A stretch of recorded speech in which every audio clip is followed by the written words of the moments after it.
શાળા શ્રી KM શાહ સાર્વજનિક high school તિલકવાડામાં હું ઇલેક્ટ્રોનિક એન્ડ હાર્ડવેરના વોકેશનલ ટ્રેનર તરીકેની ફરજ બજાવું છું. અત્યારે હાલ શાળામાં ધોરણ 9 અને ધોરણ 10માં વોકેશનલ વિષય એડ થયેલા છે. ધોરણ 9માં 42 વિદ્યાર્થીઓ છે અને ધોરણ 10માં 62 વિદ્યાર્થીઓ હાલમાં અભ્યાસ કરે છે.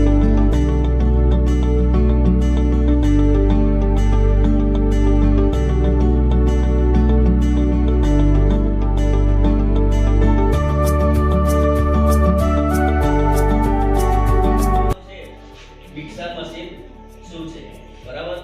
તો એમ તો જનરલી બધા જ વિદ્યાર્થીઓએ મિક્સર મશીન ઘરે વાપરેલું પણ હશે અને જોયું પણ હશે, બરાબર? તો કેટલા જણે મિક્સર મશીન જોયેલું છે અને યુઝ કરેલું છે? સરસ, વેરી ગુડ, બરાબર? તો મિક્સર મશીનની જો વાત કરીએ ને તો કે મિક્સર મશીન એક વીજળીથી ચાલવા વાળું સાધન છે જેને પદાર્થોને મેળવીને પીસવા માટે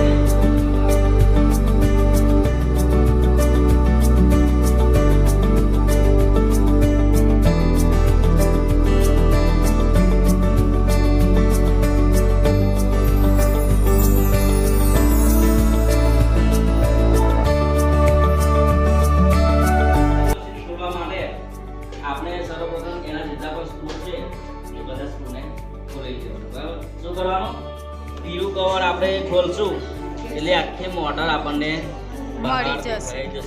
આપણે આ સ્વિચ પણ અલગ કરી દીધી છે, ઓવરલોડ સ્વિચ પણ અલગ કરી દીધી છે અને લાઇટનો કેબલ પણ અલગ કરી દીધો.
અમને થિયરી અને પ્રેક્ટિકલ બંને બનાવે છે. અમને પ્રેક્ટિકલ કરવામાં ખૂબ જ મજા આવે છે અને સર અમને સમજાવીને અને સરસ રીતે અમને પ્રેક્ટિકલ કરાવે છે. એટલે હું ઇલેક્ટ્રોનિક્સ એન્ડ હાર્ડવેર વિષય પસંદ કરું છું. નમસ્તે, મારું નામ દાયમા અક્ષા છે. હું ધોરણ 9 માં અભ્યાસ કરું છું અને મેં વોકેશનલ વિષયમાં ઇલેક્ટ્રોનિક એન્ડ હાર્ડવેર વિષય પસંદ કરેલ છે, જેમાં અમને થિયરી અને પ્રેક્ટિકલ વિષય કરવામાં ખૂબ મજા આવે છે. અમારા વોકેશનલના સર અમને એ પણ માર્ગદર્શન આપે છે કે અમે આ વિષય પસંદ કરવાથી પોતે સ્વયં રોજગાર પણ મેળવી શકીએ છીએ. વધુ અભ્યાસ કરવાથી અમે સારા એન્જિનિયર અને સારા ટેકનિશિયન પણ બની શકીએ છીએ. અમને આ વિષય ભણવામાં ખૂબ મજા આવે છે.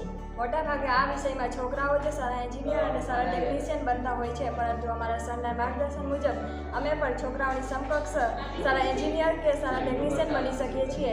તેથી અમે આ વિષય પસંદ કર્યો છે. અમને આ વિષય ભણવામાં ખૂબ જ મજા આવે છે.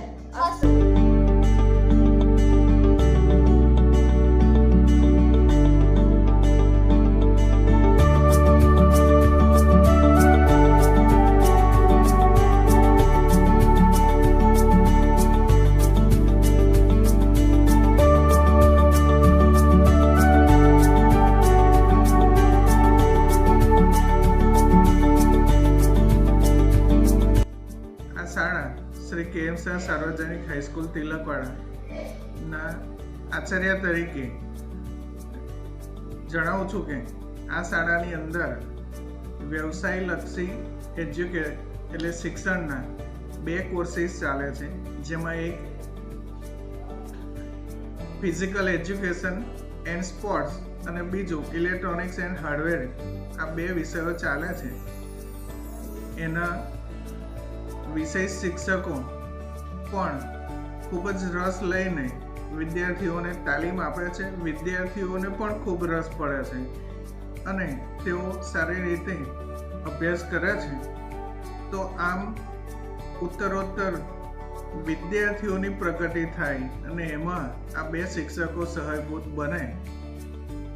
અત્યારે હેલ્પ તો કરી જ રહ્યા છે અને એમને આગળ વધવામાં પણ ખૂબ જ મદદ કરી રહ્યા છે, પણ છતાંય હજુ વધુ મહેનત કરે અને વિદ્યાર્થીઓ ઉત્તરોત્તર પ્રગતિ કરે એ મારી શુભેચ્છાઓ.